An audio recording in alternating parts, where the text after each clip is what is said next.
are now listening to United 96 Podcast on the RFK Refugees Podcast Network.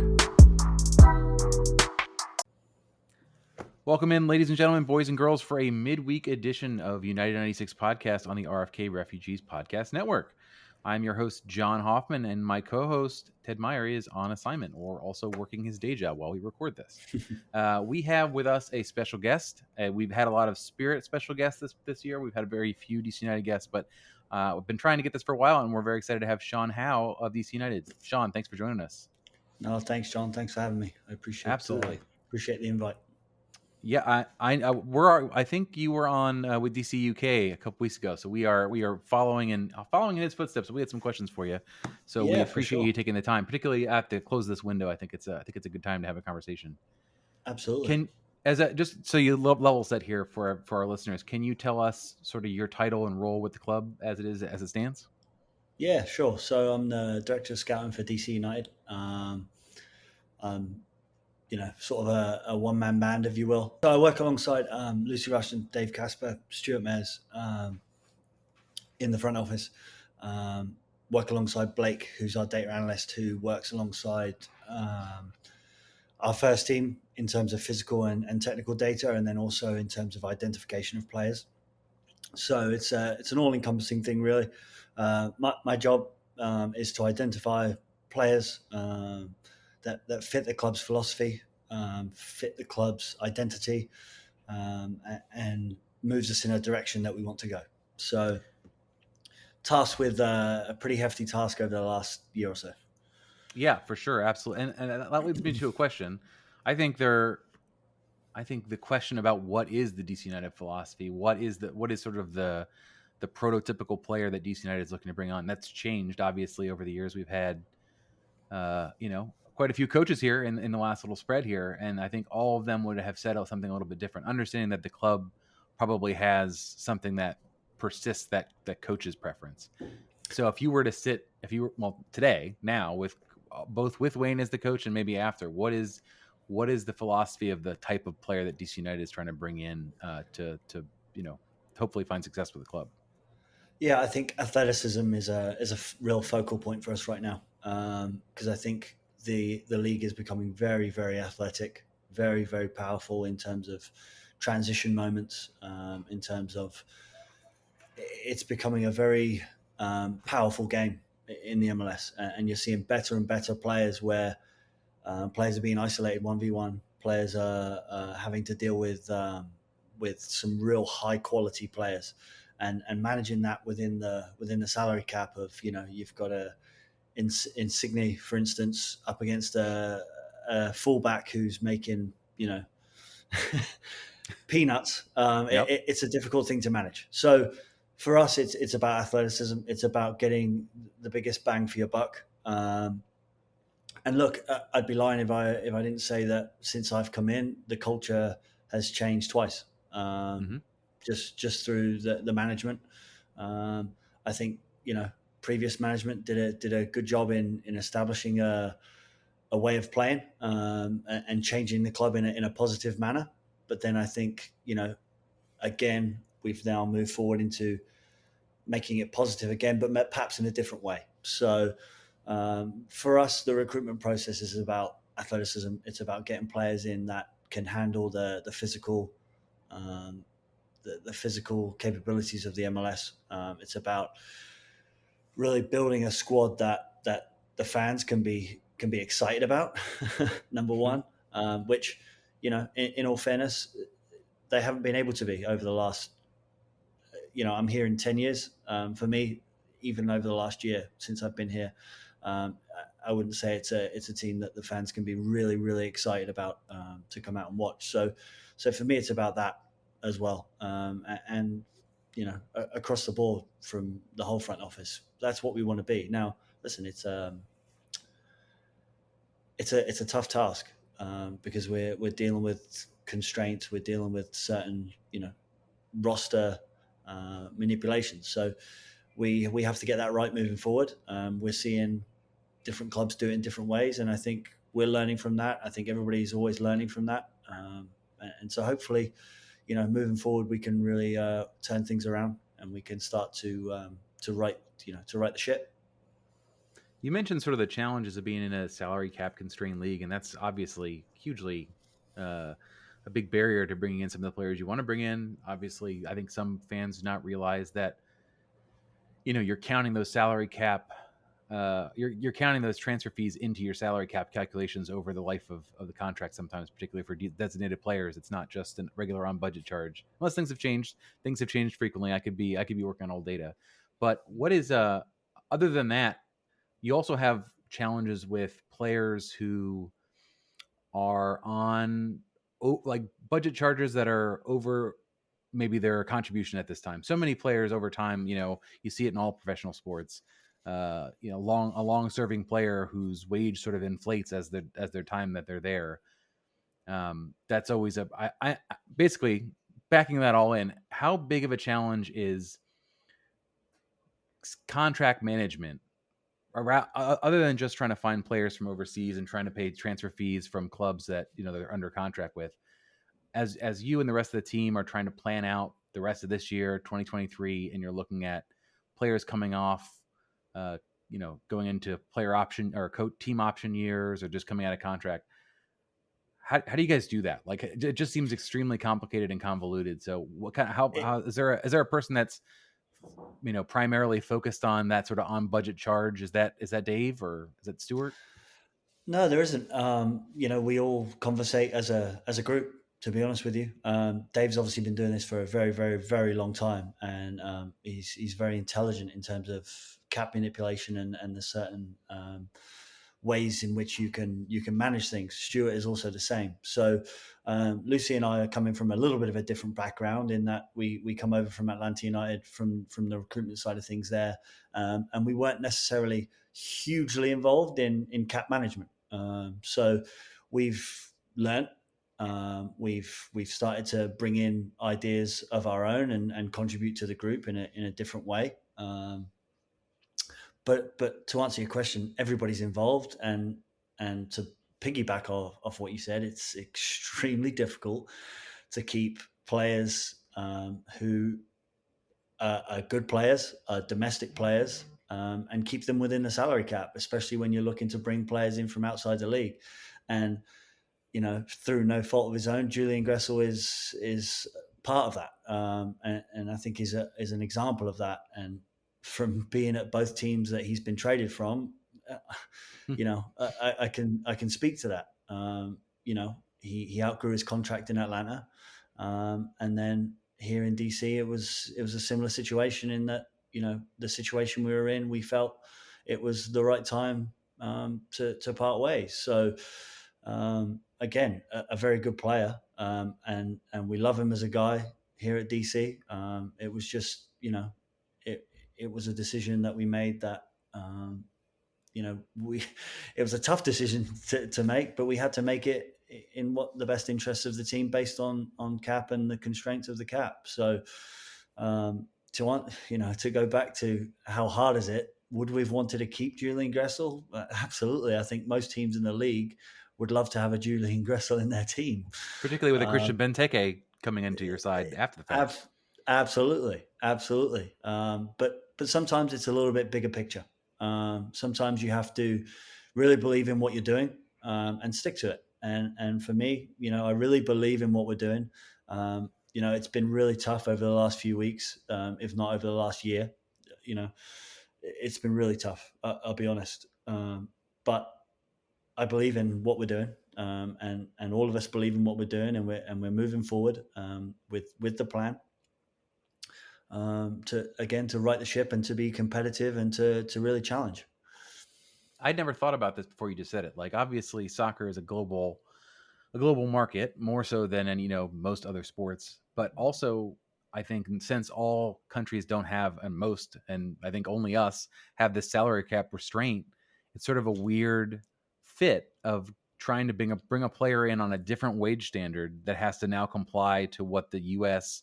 constrained market values a player at. So I think you alluded to this too, that particularly with domestic players, how challenging it is to have them sort of leveled up on an equal basis of somebody coming in from a league where the only restriction on what you spend on a player is what you want to spend on the player and what your capabilities are. So that's I had never thought about that, sort of that real challenge of Yes.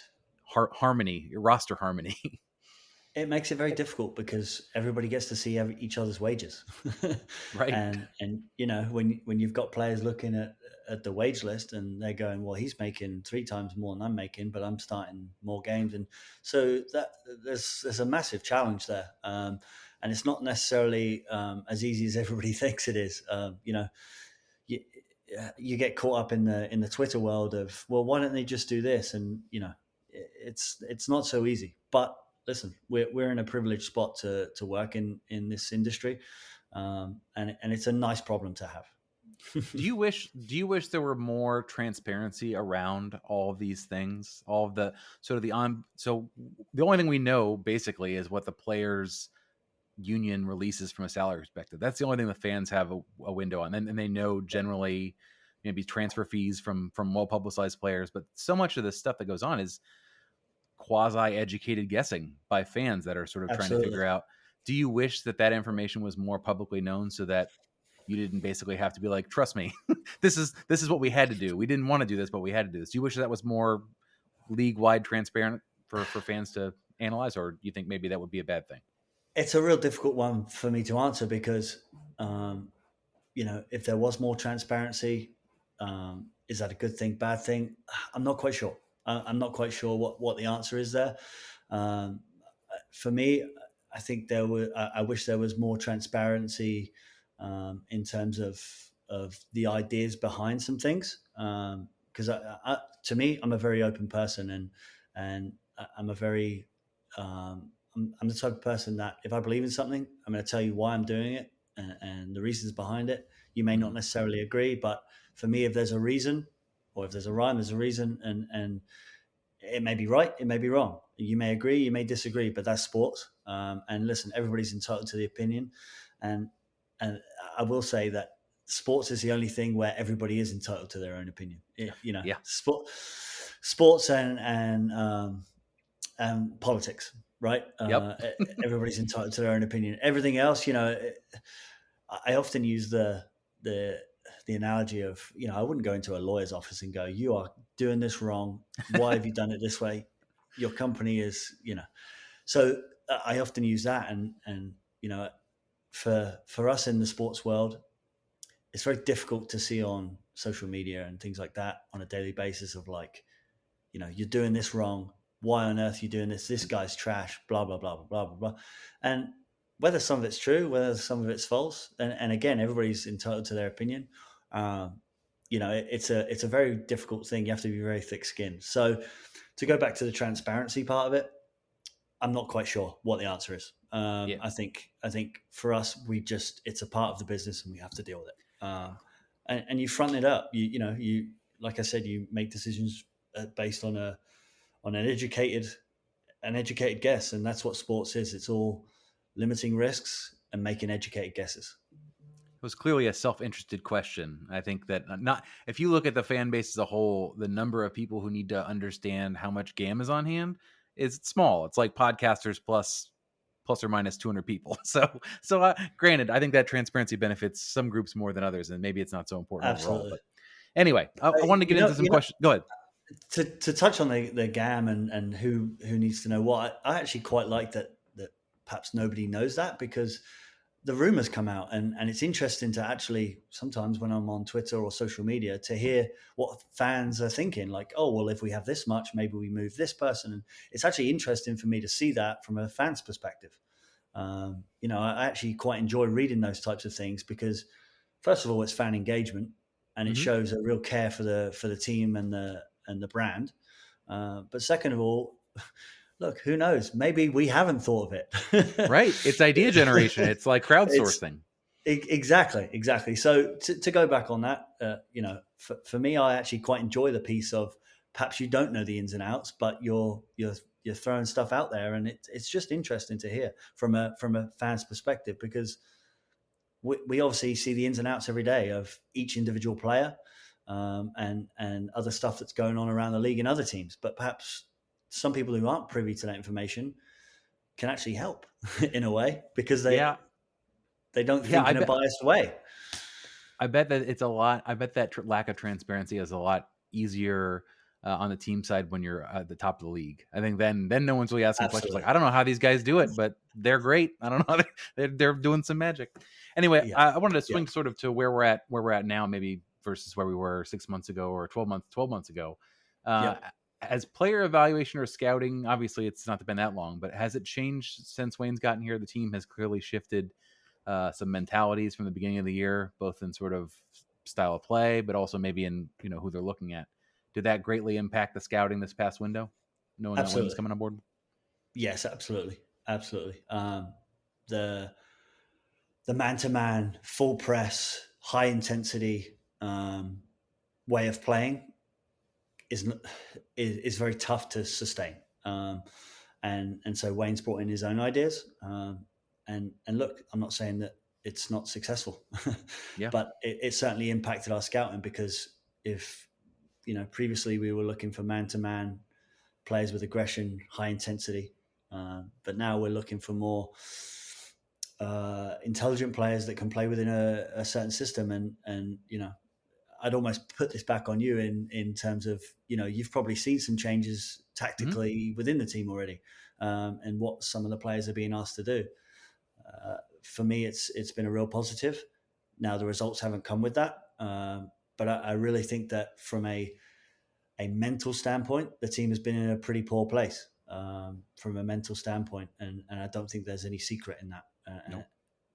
I think a lot of this game is mental toughness, it's mental strength, it's confidence, and to be honest with you, as a group, we have really struggled with confidence and mental toughness. One of the biggest things that Wayne and Peter have brought into the group is mental toughness and a different way of thinking. So, they haven't been afraid to play players that haven't necessarily got so many minutes, and they haven't been afraid to play young players. So, a real different mentality. Nobody's position is safe. So, in terms of to go back to the recruitment, though, it's been a real breath of fresh air in terms of, this is the type of profile that I would like in my team. And it makes my job a lot easier when those things are refined. Now, I have my own ideas. Lucy has her own ideas. Stuart has his own ideas. Dave has his own ideas, and so on. Wayne, Peter, and so on throughout the coaching staff. Chad, Freddie, Nico. So we all have our own ideas. We bounce them off each other, and ultimately we come to a decision in the end of this is what we think and this is the way we want to move forward. With the recruitment this year, in terms of when Wayne came in, Ravel was a no-brainer, having played under Wayne in England and had a very, very good season. And I think he's just getting used to the heat now. That was one thing he said when he got here. He was like, oh, even though he's from Jamaican descent, this is hot. This is That very, very explains why he was basically sitting in front of the center backs and playing sort of sideways passes for the first 70 minutes of the. I figure, and then now we've seen it. Obviously, goal aside, each subsequent game he gets a little bit more impactful and a little bit more Yes. influential in the game. And before it was kind of like, I mean, we've got to trust that we know this why this is happening, right? Like this is not necessarily what we were expecting, but for sure, as the year has gone on, and maybe like as you said, as the dew point lowers and the needle drops on the temperature, he's going to be more and more impactful. Yeah, and I think the Christian other too. thing that, yeah, absolutely. I think the other thing that fans have to bear in mind with Ravel is that he's been placed in many different positions. Just as we're waiting for Christian to come back in, maybe Taxi hasn't been fit. We've had a couple of different injuries, and so through no fault of his own, Ravel, he's good at everything. So it's one of those players that he's going to plug a hole when we need one, and sometimes that to his detriment, and sometimes not. But he's been a product of having to fill a hole throughout the team. Even as a false nine at times, which isn't his best position, but he can play there. So I think as we build towards January, as we build towards next year, and we get Ravel in a more advanced, comfortable position, in the position where he's more comfortable as a sort of 8-10, link up player, I think that's when you're going to start to see the best of him. And again, we still want to bring in a couple of pieces. I think it's much needed. I think there's going to be some more roster changes. In fact, I know there is in January. So, players like Ravel, players like Taxi, players like Benteke, players like Rodriguez, even Miguel Berry, Chris Durkin, they're all going to get better. And these are the players that we've brought in as a part of a plan, as a part of a, these are, in terms of a depth chart, these are where we want these players to be. Now, listen, there's going to be some tough decisions at the end of the year. But I think again, we're in a privileged position to where we can make those decisions on players. I'm pausing for a second. Do you mind if I go like 45 minutes instead of 30? I've got way more questions than I thought I did. Do you have a hard stop? Absolutely. No, okay, cool. No problem. Appreciate it. You mentioned too, sort of over the coaching changes, you maybe had a different idea of the type of player you were looking for. Understanding too that the DC United overall umbrella was going to be sort of consistent, but do you, and without sort of saying names or without sort of getting into that, do you think there are players that might have been a better fit under Hernan that maybe that's not the case with Wayne? And is it an idea of seeing if that player can adapt, or is it something else? You said obviously a lot of decisions to make in the winter, but I don't usually think that too many teams have this many rapid changes in philosophy they have to deal with. So roster construction is a bit of a casualty of that. Yeah, it makes it very difficult in that regard when you go through three different managers. And again, one of them was obviously Chad Ashton, who's been with the club for a long time. But look, it's challenging. But to answer your question on if there's players in the club that perhaps fit one system or the other, my answer to that is, for me, there's none of these players are bad players. There isn't a bad professional player. There's just bad moments and bad scenarios and bad environments for certain players. And certain players fit certain environments. Certain players fit other environments. And so that's the way I look at it. And the way I look at it is this the environment for this player? Are there some players in our team right now that perhaps weren't suited to Hernan's environment? Absolutely. Yep. Are there players in the squad now that aren't suited to Wayne's environment? Absolutely. And Chad Ashton also. All three work in a different way. So that's always going to be the case, to be honest with you, John. That's always going to be the case where there's going to be certain players that don't fit the environment and some that do. And these are where we have to make the decisions on certain players and tough ones, really tough ones. And I think too, this is somewhat of a unique window, right? I think it's hugely important for the club with after what could be a last place finish. We hope not, but it could be. Yeah. It could also be the only full season with Wayne. He's got an option year, but who knows what the future holds. It would be unwise to assume anything really at this point. Yeah, absolutely.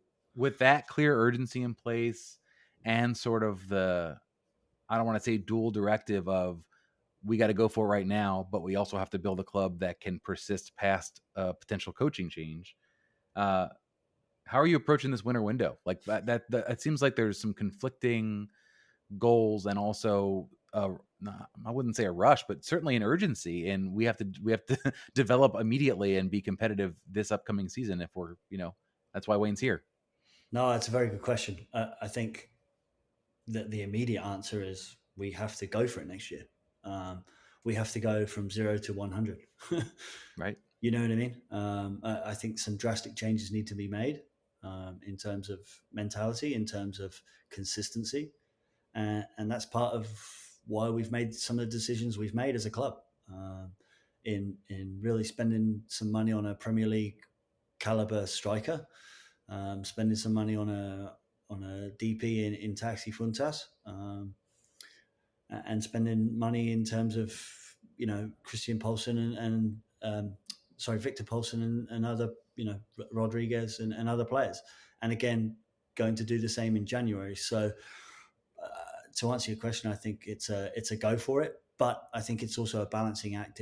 Look, we know Wayne's not going to be here forever. The caliber of person that he is, in terms of his coaching abilities and just in terms of his stature as a person in football, or soccer, he won't be here forever. So we have to prepare for life beyond that. And I think it's all part of the short term, midterm, long term um, view. And I'd be lying if I said we didn't have an eye on each one of those.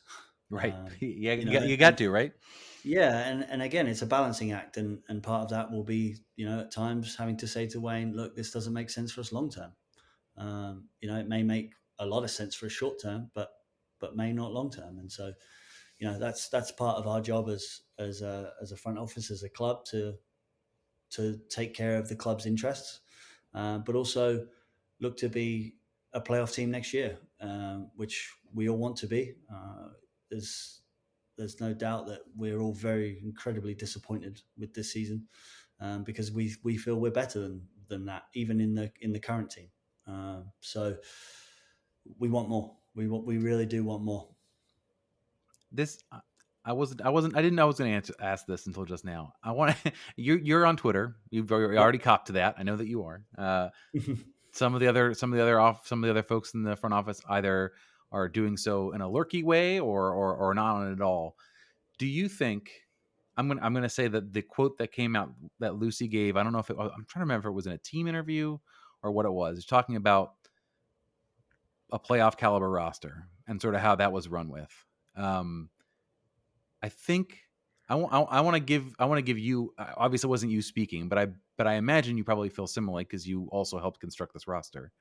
I'm giving you like the floor to defend that statement. Basically, I think the fan base was a little perturbed by that, I guess, in the context of like the changes that had to be made, and then also the results. Sort of trying to find in a league where so many teams make the playoffs and our current position and where we were even when that was said.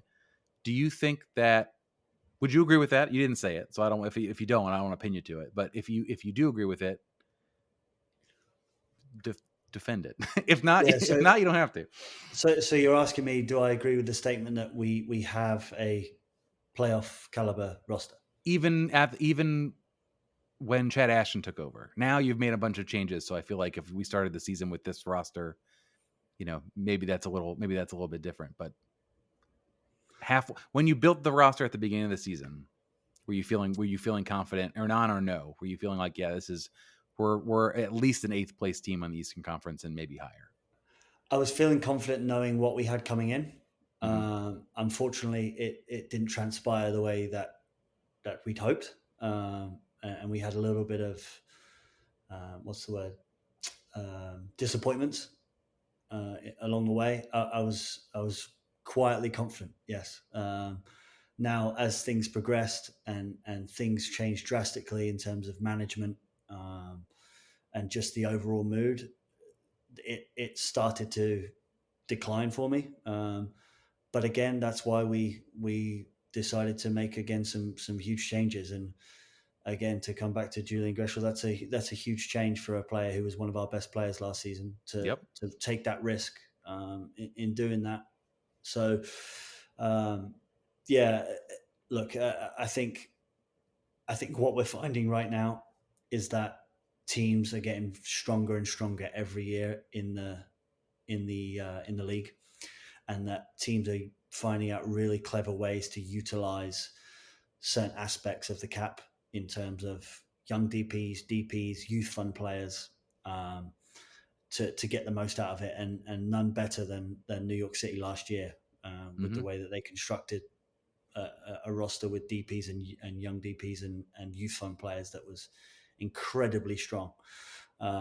So I think it's a learning curve for us, for sure, especially through the midway through the season to go, are we a playoff team? Looking around the league, and look, we've had some injuries. Mm-hmm. It's not an excuse. Even over the last few weeks, I would say I think we've been fairly unlucky, John, in terms of some of the decisions that have gone against us, for lack of better term. With perhaps penalty kicks, decisions against us, things of that nature. I think we've been fairly unlucky. I think, if had things have gone our way, maybe things were a little bit different. Now, having said that, we know that the season hasn't been good enough. So to incorporate all that, the fact of the matter is we are not good enough to be a playoff team this year. And so the work starts now to be a playoff team for next year. It's really that simple. Whether we believe it or not, that's the facts. Right. I was empathetic for her on that, because I think that what else are you going to say in a lot of times? And I think, it's speaking for the fans. I think that there's a negativity in the fan base because of sort of, disappointment building over time. And I think because of that, sort of the benefit of the doubt has worn away when it maybe should. Sometimes it should have, but for some people, they're new and maybe they don't really deserve the weight of 10 years of disappointment on those people. So I feel like all you have to do is look at this fan base when this team wins. And I think that so much of that negativity that gets sort of pointed at players and front office members and stuff, this fan base is just crying out for something to be proud of and something and to be in the hunt for the playoffs. That's all it is. I just, there's, longtime fans are skewed towards the cynical and the disappointed just because of the way things have gone. And I think that so much of the temperature and the dialogue between sort of the team and the fans and the media, it's all understandable. It's just, I hope for everyone's sake for the turnaround so we can just be, more positive. Absolutely. And look, the reality is I'm a football fan, soccer fan. I have a team. Lucy is the same. Stuart's the same. Dave is the same. And Dave's club is DC United. He's been here for a very long time. So look, we're fans as well. And believe me when I tell you that when we see the fans excited, it gives us a new lease of life. So look, we're in this for the right reasons. And when I had the phone call and the opportunity to come to this club, which is the most historic club in the MLS, it's very tough to turn down. And not only that, the only way is up for us, John. I truly believe that. I truly believe that. We're in a great catchment area in terms of young talent. The city is a fantastic city. The fans need something to latch onto, and that's our job to get it back to that. So we truly believe in what we're doing. It's not going to happen overnight, based on where we're at right now. It's just not. It doesn't happen overnight. But what I will say is that this league is a league where you can be bottom of the table one year and you can be competing for the title the next year. So look at Austin FC. It's a prime example, being a brand new club, and also look at what Atlanta United were able to achieve over the short period of time of their existence. Look at Nashville's achievements over a short period of time. Things can change very, very quickly and drastically. Now, do we want to become the standard of the Seattles and the Portland Timbers and the likes of the LA Galaxies, where they're consistently churning out playoff spots and competing for things? Absolutely. I think that's the standard, right? And you had a taste, and fans have had a taste of it, right? So it's not like it's not like we've never been them. It's we used to be them, and then the ground shifted under our feet, and we became, not that anymore. So that's the challenge. And it's a reasonable question to ask: is why were we there at that point, and now why are we here? And it's a reasonable question to ask. I think sports comes in waves, as everybody knows, and I think, look, we were on a downward curve, and hopefully we can start to make a push and come on the upwards curve and make some better decisions to stay on that. You mentioned the catchment area. I think that the identity of being a team that finds these young players, develops them, plays them, sells them, I think is a major part of what both the fans want and where the team has sort of, with the pathway to pro, put themselves, right? There's so many clubs in the league where that's been their modus operandi, and it's successful for them.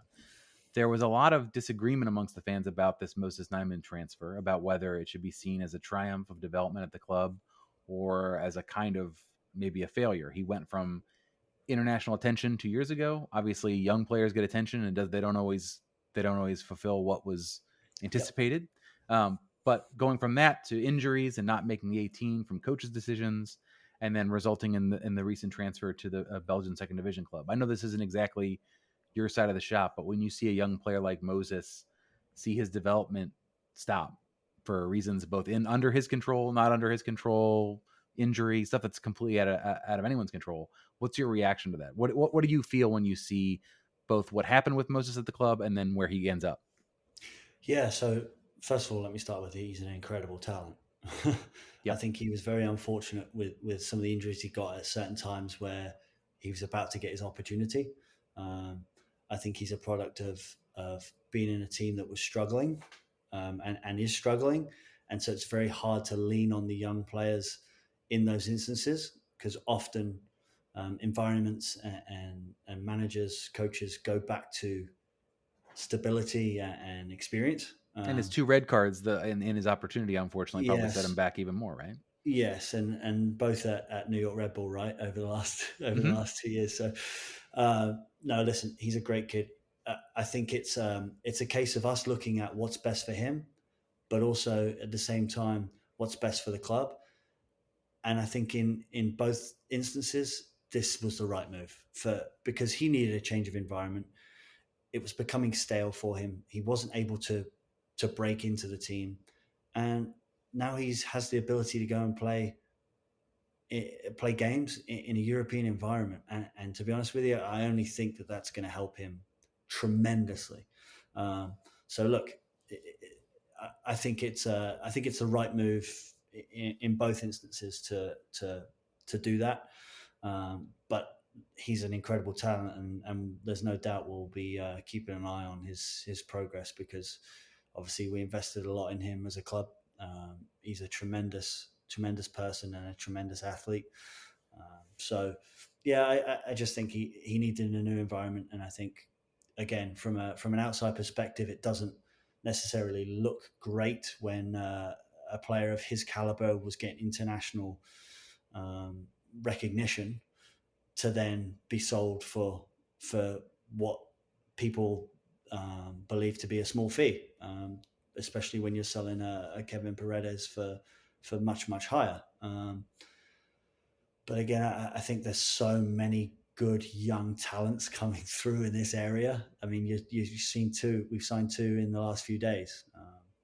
It's just a conveyor belt of fantastic young talents. So we really have to manage that also in terms of roster spots. Right. It's a real challenge.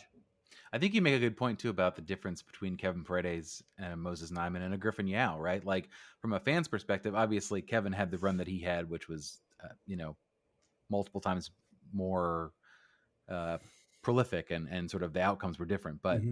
in a fan's mind, they're all sort of the same group, like right, they're the Yes, young of guns, they're course. the It's the prospect, and then they band, get right? It's the right, and young then they get band. sold for 100, 300,000, and then 7 million or whatever Kevin was. So it's the international component of, I think that's what people look at. People look at the differentials, Yeah. and that's not necessarily seeing the full picture. It's a just sort of that's fan logic, I think, more than Yeah, sometimes. of course. And the reality is, a player is worth what a team's willing to pay. Right.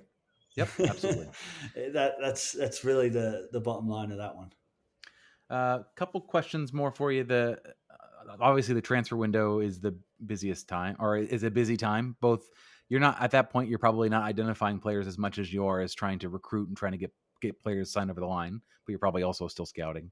What does your day to day look like like now, like in between windows? Are you, and how different is it from when the window is actually open and you guys are able to bring in new players?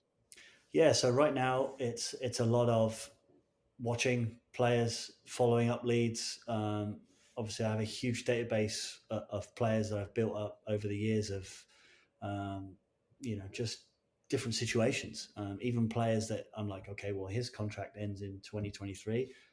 3 years ago, I put him on the list so that I knew in 2023 his contract's ending, and he may be available, and just to follow the progress. So, just a lot of following up like that. But my day to day right now is watching the team, watching the training, and then comparing what we have in terms of availability of players to bring in to see what makes the most sense financially, in terms of what makes sense with what the team needs technically, tactically, physically. Um, again, it's all encompassing. To be honest with you, I'm going to be on the road from after this Labor Day weekend all the way through till January. I won't spend too much time in DC, so it'll be a lot of out on the road, Europe, South America. Which airlines do you have status on, Sean? All of them? Delta. I'm a Delta? You a Delta. Delta Sky Yeah, Miles person? I'm a Delta guy. I'm not getting paid to say that either. So, well, they've got the lounge in DCA, and that's probably one reason why, right? yeah, and to be honest, I live right by DCA, so it's a lot of connecting flights, but it's very easy for me. Sure. So, no, I'm a Delta snob, if I'm honest. We won't get down to. I'm a business traveler too, so I know Right. a lot of people that feel that way.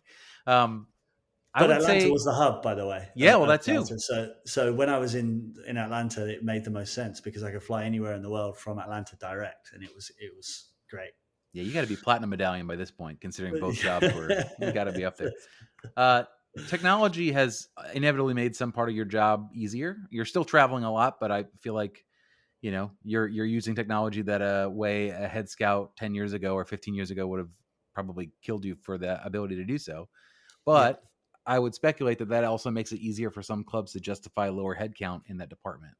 What's your take on that? Sort of like the dual edged sword of technology in the scouting arena. Oh, that's a great question. I'm a little bit old school. I have to see players live. I have to get out and see them. I want to look at them in the whites of their eyes. I want to see what they're about. On a cold, rainy Wednesday, and I want to see what they're about when they're at home in the sunshine in front of a packed out crowd. So, look, for me, I think scouting within the MLS is still in its infancy. When I look across the board at some of the scouting departments within the MLS, it's minimal. Some have heavily invested, some have not, and I think there's an argument for both. To be honest with you, for me, I think information is key when it comes to this business, and so outsourcing is great. For me, I think having people inside the club watching day-to-day training, speaking with the coach, speaking with the players, goes a long way in terms of knowing what you need from a personality standpoint. When I think I've mentioned this on a previous interview, is that I traveled with the team when I first got to DC for 6 months because I wanted to know the current roster, ins and outs, personality wise, how they dealt with things on the road. I just wanted to get to know each and every player in all environments to understand what it took to be a DC United player, and that's helped tremendously in terms of a Fontes recruitment and players that we've brought in over the last 6 months. So yeah. To go back to your question of, look, it's very easy to get on the computer, use data and watch players online. It's very, very easy. And a lot of my job is that. But there's nothing better than going to see players live and seeing the whites of their eyes and seeing them in person, because it makes a huge difference. So if you had your druthers, you'd have, I assume, some help in that. You'd have other people with silver medallions to sort of spread out the eyeballs a little bit. Yes and no. Like I'm a very I want to see it myself.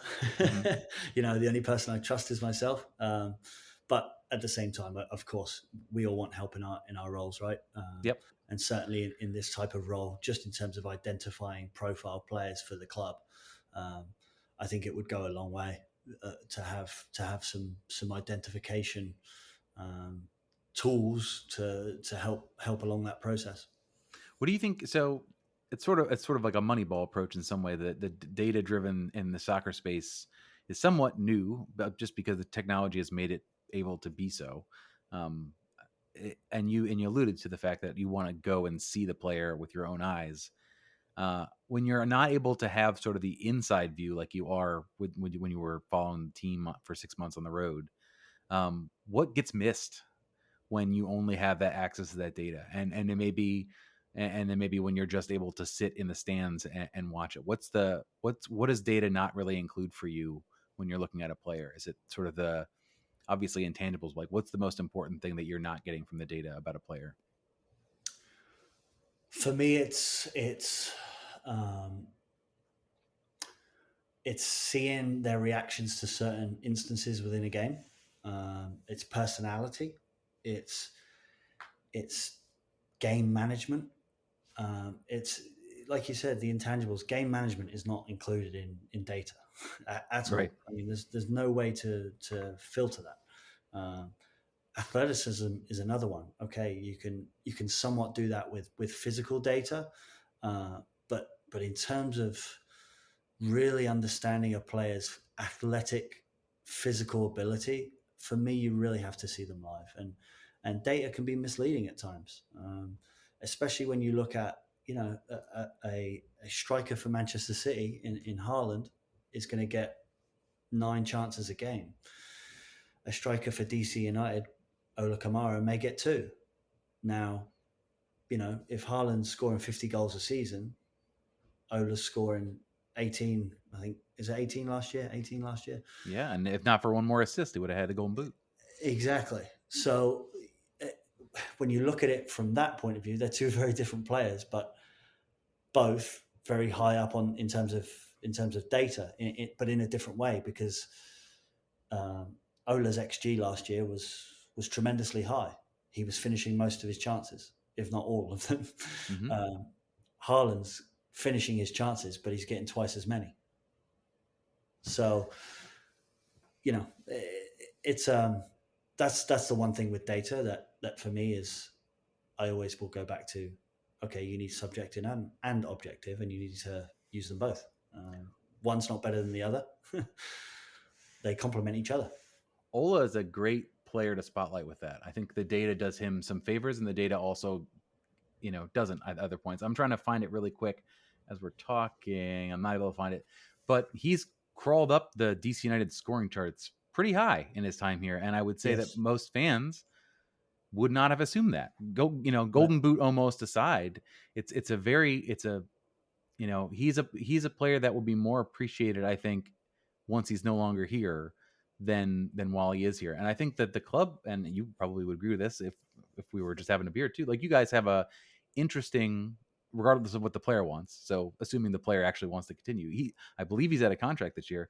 What an interesting conundrum of a player who has some years is very efficient on an XG perspective and can convert. This year, in fact, he scored, more goals than you would have assumed for a player who has not been able to, wasn't an every game starter at some points this season. Coming in behind a Christian Benteke, like, is that a player this team has the, I'm not asking you, by the way, but I'm saying, like, is that a luxury this team can afford, to having a sort of a super sub assassin that converts more chances on a team that doesn't necessarily create too many chances? Tough decision for you guys to make, and I hope. But overall, to say that Ola has performed much better than fans assume, and I think that they'll see that over time as other strikers try to fill that. Agree. Yep. I was thinking agree. Christian is a good example too. Like, as people were trying to figure out how many goals he's going to score in MLS, and they were looking. I was looking at sort of his output on a Premier League basis, and I was like, he'd have to do. The league obviously is substantially different, and everything is different, so it's hard to make cross comparisons. But like, he'll have to do really well to beat Ola Kamara's previous season. Ola did well enough that Christian's going to have a very good season to have the same sort of output that Ola was able to have last year. So that's wild. I mean, I would say that for a lot of players around the league, right? Sure. I mean, you look at Joseph Martinez, for instance. You look at there's many. There's so many. Even sorry, I'm blanking on his name, but the guy at Austin who came over from Russia. I am also blanking on that name. Having a tremendous year, but was nowhere near as productive in the foreign leagues. But you can also look at Higuain, who was incredibly productive in the foreign leagues, and in his first year or two was really, really poor, in my opinion. I don't know, that one I feel like you could have seen. I feel like looking at work rate and looking at the temperatures in Miami, I feel like that one sort of was well advertised. It's He's changed a still little one of the bit. best goal scorers Sure, for sure. It's just a matter of all the other elements that you have to be able to get yourself into I a would agree position to with you. score. I would 100% agree with you. Speaking of, that actually leads up well to my last question. Sort of looking at Higuain and sort of maybe how he performed at the Chelsea loan before he was returned to his club. Do you in the front office have certain red flags that if you see either in a medical or in interviews with former teammates or the coach that will put you off of a player, regardless of how they're performing on the field? Is there like a thing? Like if I see this or if I hear this, my report is going to say we should not sign this guy. Is there something like that for you? Motivation for sure. Like in interviews we have with players, you can tell straight away their motivation. And to be completely candid, we had an interview with a player that we wanted to sign. He ticked all the boxes for us. We got on a Zoom call, and immediately after the Zoom call, we connected and went, nope, nope, nope, nope. Wow. So it really is, again, looking in the whites of the player's eyes and going, how motivated is this guy, and is he good for this team environment? Christian Benteke is a anomaly. It's a no brainer. He's still hungry, and coming from a career that he's had already, he's still hungry to score goals, and he interacts with the rest of the group just as anybody else, which to me is a huge. It's underestimated for me, because I think people just assume that he's a big time Premier League player, he can do what he wants. No. This is Look an at environment Wayne. where Look at the way Wayne integrated himself with the team when he was a player. absolutely.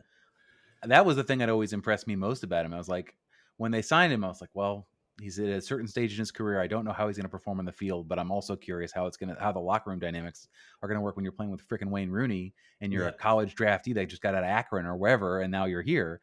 And it just seemed every story that came out, like everything you heard about him was like, this is a man of the people, and it's so bizarre that a guy who has lived his life from the early age that he's lived it so valued the idea of like all these guys are my teammates, we're all the same, doesn't really matter what we're making. And that to me, I took that, like, I was like, all right, I love Wayne Rooney for that. I don't care what he does in the field. I like that he's a man of character in that way. And we're very similar in that, and that's a big part of my recruitment is, again, when I'm talking to a player and when I go away, watch them and then meet them after the game, I want to know, do they feel bigger than this project? Are they on board with this project? They're saying the same about Gareth Bale over in LAFC and the way that he's adapted and come into that locker room, and specifically in the way that he only wants to talk Spanish to the Spanish speakers, and things like that. So that's cool. Yeah, it's look, I think the dynamic of MLS is changing. I think it's really well respected based on players like your David Beckhams, your Wayne Rooney's, that have come to the league and paid it a lot of respect, and not come in bigger than the league. They've come in, done their. It was a coin flip after your Steven Gerrards and your Pirlo's. Yeah, like it can go one or the other way, right? Of course. Sean, I really appreciate you taking the time. I have 2 quick questions from our Patreons. If you're listening to this week, the first week of September, that means you're already a subscriber to our Patreon, patreon.com/RFKrefugees. If you're listening to this at some other time, a week after that, consider joining us, and then you can get these a lot closer when they come out. Quick questions from Frank Itzo. He says, I'm interested in how much scouting is influenced by the larger strategic needs. For example, players of a certain age from certain regions of the world that have played well in certain known leagues versus maybe other leagues, smaller leagues in Europe or elsewhere. Obviously, we need depth and strength in certain positions, but with the entire soccer playing world as a scouting opportunity, how do you narrow your scope to really, particularly as a one-man band, how do you prioritize across all those filters? Yeah, we talk about international spots. We talk about cap hits. We talk about budgets. We talk about, look, we're a club that is consistently churning out young talent. So for us, it doesn't make sense to go out and buy young talent, because we're buying over the top of what we already have in our club. that goes against everything that we're doing. Right. So for me, it's not about going, and it's very different from perhaps how I operated in Atlanta, in going out and buying the best young players in South America. It doesn't really make a whole lot of sense for us now. Again, could that change? Potentially, based on perhaps the pipeline changing for us. But as of right now, because we've got a Christian Fletcher, a Matai, a Jackson Hopkins, a Ku Di Pietro, a Jacob Green coming through the pipeline, it doesn't make sense for us to go above them and stop their growth. It's just the fact. So to answer more on the question is, yeah, this past window we were looking for more experience because we felt we were too young, because we felt we were playing, we had a really young team. So we went out, got Paulson, got some real European experience. Brought a Chris Durkin back who'd been out and got some experience, and try to strengthen the squad in terms of experience and attitude, if you will. So that certainly hampers it. And then the only other thing I would say in terms of how we define and refine where we want to go is profiles. If we're looking for real high energy, athleticism, it lends itself to your Colombia's, Ecuador's, those types of areas where players necessarily aren't hugely expensive, but you can get real value for money. But if you're looking for that real game changer and you're looking for experience, then perhaps it's Europe, and we're looking in a certain, I'm sure you all saw the rumors with Sonny Kittel from Germany. That was one of, again, trying to bring in experience and a consistency in terms of level of playing and churning out goals and assists. So that's how we refine, define, target, and a lot of it is based on those factors. James Lambert had a similar question about player profiles, but the question that he asked that did not get answered was, how much of the pre-Rooney work has lost its value from a player profiles perspective?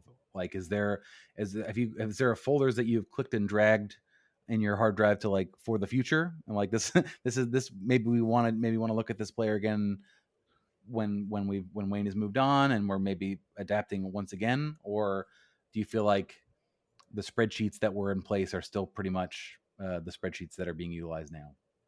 I keep a very consistent spreadsheet I have players for all different types of scenarios. And so what I would say is it is a bit of a drag and drop, and it's a little bit of a filtering system in the way that I keep my database. It's based on a certain profile, whether it's for instance, a ball playing centre back, a defensive centre back, if you will, mm-hmm. or a progressive centre back. So that's just one instance of one position that can have three different types. And so when we all sit down together and we decide, okay, what do we want as a club?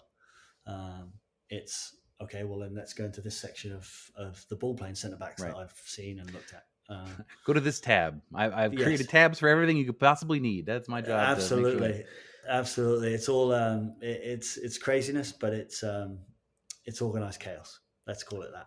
Sean, I appreciate all the time you've taken, and I think you guys have done a very good job this window. You have a big job, I think, ahead of you this upcoming window and this upcoming season. The goalkeeper area alone is exceedingly interesting and complicated. You've got a whole bunch of things up in the air there, and I think defense is another area you guys are probably going to look at pretty in depth. But this is you guys have done a good job, and I look forward to seeing what you guys can do with another full window and give the fan base some optimism so they can stop yelling at you guys at season ticket holder events. Yeah, absolutely. Believe me, I don't want to keep seeing the negativity, but no, I appreciate you taking the time. I appreciate the invite again, and look, it's not been a great season for us, but look, we're pushing to be better for next year. And while it's been a disappointment, it's exciting times come January, because look, everything's a learning curve, right? So we'll learn from some of our mistakes, we'll learn from some of our successes, and we'll give it a real good go over January and do our diligence, and hopefully build a roster that the fans can be proud of again and come and see and be really excited.